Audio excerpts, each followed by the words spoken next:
అందరికీ నమస్కారం. Welcome to VN constructions and interiors. మీరు ఇంతకు ముందు ఎన్నో వీడియోస్ చూసే ఉంటారు, కానీ ఎక్కడా కానీ ఒక ఇంటికి పర్ఫెక్ట్గా బడ్జెట్ ఎంత వస్తుందని ఎవ్వరూ చెప్పలేదు. మీకు నేను ఎంత బడ్జెట్ పర్ఫెక్ట్గా వస్తుందని ఖచ్చితంగా చెప్పగలను. ఒక ఇంటికి కానీ ఏదైనా కన్స్ట్రక్షన్ చేస్తే అది ఎలాంటి కన్స్ట్రక్షన్ అయినా సరే పర్ఫెక్ట్గా మీ ఏరియాలో ఏమేమి రేట్స్ ఉన్నాయో కనుక్కొని వాటికి సంబంధించిన బడ్జెట్ పర్ఫెక్ట్గా ఇవ్వడం జరుగుతుంది. మీరు ఒకటే గమనించండి, మీ ఇంటికి తక్కువ బడ్జెట్ అవుతుందని మీరు నమ్మి వారితో పని చేసుకుంటారో వారితో ఖచ్చితంగా మీకు లాసే అవుతుంది తప్పితే లాభం అనేది ఉండదు. మీ ఇంటికి ఫస్ట్ బడ్జెట్ ఎంత కావాలో ముందే డిసైడ్ అవ్వండి. నేను మళ్ళీ చెప్తున్నాను, మీ యొక్క ఇంటికి బడ్జెట్ ఖచ్చితంగా పర్ఫెక్ట్గా లాస్ట్ వరకు ఎంత అవుతుందో తెలుసుకోవాలంటే మీరు ఖచ్చితంగా ఫస్ట్ పర్ఫెక్ట్ డ్రాయింగ్, ఎలాంటి మార్పులు చేర్పులు లేకుండా డ్రాయింగ్ అనేది ఖచ్చితంగా వేసేసుకోండి. ఆ డ్రాయింగ్లోనే మీరు డిసైడ్ అవ్వండి, మళ్ళీ ఎలాంటి చేంజెస్ లేకుండా చెప్పుకోవాలని మీరు డిసైడ్ అవ్వండి. ఆ తర్వాత స్ట్రక్చరల్ డ్రాయింగ్ వెళ్ళండి. స్ట్రక్చరల్ డ్రాయింగ్ తర్వాత ఎలివేషన్కి వెళ్ళండి. మీరు ఇంకేదైనా బడ్జెట్ ఉంది, ఇంకా రిచ్ కట్టుకోవాలనుకుంటున్నాము అంటే ఇంటీరియర్ కూడా వెళ్ళండి. ఎప్పుడైతే మీరు మీ ఇంటికి పర్ఫెక్ట్గా ఇలాంటి ప్లాన్స్ అనేది వేయించుకుంటారో అప్పుడు మీ ఇంటికి బడ్జెట్ అనేది పర్ఫెక్ట్గా తెలుస్తుంది. కాబట్టి మీ ఇంటి బడ్జెట్ తెలుసుకోవాలంటే ఖచ్చితంగా మీరు డ్రాయింగ్స్ అనేది పర్ఫెక్ట్గా ప్రిపేర్ చేసుకోండి. మరీ చెప్తున్నాను, స్ట్రక్చరల్ డ్రాయింగ్ మీ ఇంటికి చాలా ముఖ్యమైన పాత్ర వహిస్తుంది.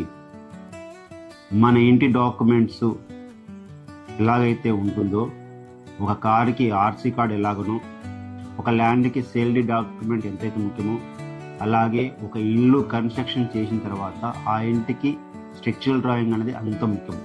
ఎందుకంటే ఫ్యూచర్లో మనం ఎన్ని ఫ్లోర్లు వేసుకోవాలి అనేది ఆ స్ట్రక్చరల్ డ్రాయింగ్ పైనే ఆధారపడి ఉంటుంది. పుట్టి స్ట్రక్చరల్ డ్రాయింగ్ తీసుకుంటున్నాము అంటే కూడా కాదు, స్ట్రక్చరల్ డ్రాయింగ్ ప్రకారము వర్క్ కూడా చేయించుకోవాలి. ఆ స్ట్రక్చరల్ డ్రాయింగ్ ప్రకారం వర్క్ అవుతుందా లేదా, ఆ స్ట్రక్చరల్ డ్రాయింగ్లో ఇచ్చిన బీట్ స్పెసిఫికేషన్ ప్రకారం వర్క్ నడుస్తుందా లేదా అని తెలుసుకోవాలంటే మీరు ఖచ్చితంగా ఒక ఇంజనీర్ని హైర్ చేసుకొని ఆ ఇంజనీర్ని మీ ఆధ్వర్యంలో సూపర్వైజర్గా పెట్టుకొని వర్క్ చేయించుకోండి. ఒకవేళ మీరు ఖచ్చితంగా పర్ఫెక్ట్గా ఇల్లు కట్టుకోవాలనుకుంటే మీరు అన్ని విధాలుగా ఒక ఇంజనీర్తో పర్ఫెక్ట్గా BOQ తీసుకుంటారో, మీకు BOQ అంటే మళ్ళీ చెప్తున్నాను, మనం ఏదైతే ఇల్లు కట్టుకుంటున్నామో ఆ ఇంటికి ఏ వర్క్కు ఎంత క్వాంటిటీస్ వస్తున్నాయి అనేదే మనకు BOQ, బిల్ ఆఫ్ క్వాంటిటీస్. మనం ఏదైతే వర్క్ చేసుకుంటామో ఆ వర్క్కు సంబంధించిన క్వాంటిటీస్ అన్నమాట. ఇప్పుడు సపోజ్ మనకు ఒక పుట్టింగ్ ఎంత సైజ్ వస్తుందని తెలుసుకోవడానికి, అన్ని పుట్టింగ్లు ఎంత క్వాంటిటీ వస్తుందని తెలుసుకోవడానికి మనము BOQ వాడతాం. అలాగే ఎన్ని పిల్లర్లు వస్తున్నాయి, ఆ పిల్లర్లో ఎంత థిక్నెస్ ఉంది అనేది BOQ. ఎన్ని గోడలు ఉన్నాయి, ఆ గోడల మొత్తం టోటల్ ఏరియా ఎంత, వాటి క్వాంటిటీ ఎంత అనేది BOQ. ఇవన్నీ మీరు పర్ఫెక్ట్గా తెలుసుకోండి. ఈ BOQలో painting, plumbing, electrical, tiles flooring, interior work, elevation work ప్రతి ఒక్కటి యాడ్ అయి ఉంటుంది. మీరు ప్రతి ఒక్కటి BOQ తీసుకొని వర్క్ చేసుకోండి. మీకు ఈ BOQ తీసుకోవడం వల్ల పర్ఫెక్ట్గా బడ్జెట్ అనేది ఇవ్వడం జరుగుతుంది. మీరు ఫస్ట్ BOQ తీసుకున్న తర్వాత ఆ BOQ ప్రకారము మీరైతే వర్కర్స్కి అంటే పని వాళ్ళకి వర్క్ ఇవ్వాలనుకుంటున్నారో వారికి ఈ BOQ చూపించండి. ఎందుకంటే పర్ఫెక్ట్ క్వాంటిటీ తెలుస్తుంది, ఎంత మెటీరియల్ పడుతుందో తెలుస్తుంది. కాబట్టి ఆ BOQ ఇచ్చిన తర్వాత వారు అనేది ఒక రేట్ చెప్తారు. మనం స్ట్రక్చరల్ డ్రాయింగ్లో ఇచ్చిన స్పెసిఫికేషను ప్లస్ BOQ ఈ రెండు కలిపి ఎవరికైతే కాంట్రాక్ట్ ఇవ్వాలనుకుంటారో వాళ్ళకి ఇస్తే వారు ఖచ్చితంగా మీకు బడ్జెట్ అనేది చెప్పడం జరుగుతుంది. మీరు ఒక ఇంజనీర్ ఆధ్వర్యంలోనే వర్క్ చేయించుకోండి. మీరు అనుకోవచ్చు, ఇంత చిన్న ఇంటికి ఇంజనీర్ అవసరమా, మా ఇంటికి ఇంజనీర్ అవసరమా, మాది అంత పెద్ద ఇల్లు కాదు కదా, అని అనుకోవచ్చు. కానీ మీరు ఇప్పుడు ఇల్లు కట్టుకున్న తర్వాత ఫ్యూచర్లో మీ చిల్డ్రన్స్ అంటే మీ ఫ్యామిలీ మెంబర్స్ ఎవరైనా సరే ఇంకో ఫ్లోర్ వేసుకోవచ్చు, మీరే ఇంకో ఫ్లోర్ వేసుకోవచ్చు. అప్పుడైతే ఖచ్చితంగా మీరు ఏదైతే గ్రౌండ్ ఫ్లోర్లో వేసుకున్నారో ఆ గ్రౌండ్ ఫ్లోర్ వెయిట్ ఆపుతుందా లేదా, మనం ఏ విధంగా స్ట్రక్చర్ చేసుకున్నాము అనేది మీ దగ్గర ఉండదు. ఎందుకంటే మీరు ఆ పర్ఫెక్ట్ డ్రాయింగ్ వేసుకోరు కాబట్టి.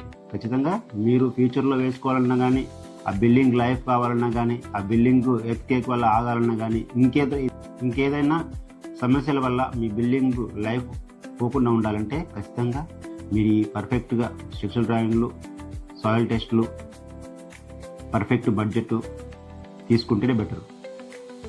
మీకు మళ్ళీ చెప్తున్నాను, మార్కెట్లో తక్కువ బడ్జెట్ చేస్తున్నారు అని వారి దగ్గరకు వెళ్తే మీరు లాసే అవుతారు. గుర్తుపెట్టుకోండి, మీ ఇంటికి ఎంత బడ్జెట్ అవుతుందో బడ్జెట్ పర్ఫెక్ట్గా తీసుకున్న తర్వాతనే మీరు వర్క్ స్టార్ట్ చేసుకోండి.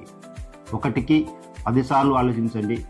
ఎప్పుడైతే మీరు వర్క్ స్టార్ట్ చేయాలనుకుంటున్నారో ఆ రోజుకి నెల రోజుల ముందు లేదా 2 నెలల ముందు, ఇంకా వీలైతే ఎక్కువ రోజులైతే టైం తీసుకొని మీరు అన్ని విధాలుగా పర్ఫెక్ట్గా మీ ఫ్యామిలీ మెంబర్తో డిస్కషన్ చేసుకొని, మీకు సంబంధించిన వాళ్ళతో డిస్కషన్ చేసుకొని, మీ యొక్క ఇంజనీర్ని మీరు ఎవరైతే కన్సల్ట్ అయ్యారో ఆ ఇంజనీర్తో డిస్కషన్ చేసి పర్ఫెక్ట్గా తీసుకున్న తర్వాతనే బడ్జెట్ అంతా ఫిక్స్ చేసుకున్న తర్వాతనే వర్క్ స్టార్ట్ చేసుకుంటారని నేను కోరుకుంటున్నాను. ఈ వీడియో కనుక మీకు నచ్చితే లైక్స్ అండ్ షేర్, సబ్స్క్రైబ్ చేయండి. మరియు మీకు ఎలాంటి సందేహాలున్నా మాకు కామెంట్ రూపంలో తెలియజేయండి. లేదా మాతో ఎలాంటి వర్క్ చేయించుకోకుండా మాకు డైరెక్ట్గా కాల్ చేసి మాతో మీరు సర్వీస్ పొందగలరు. Thank you. జై హింద్.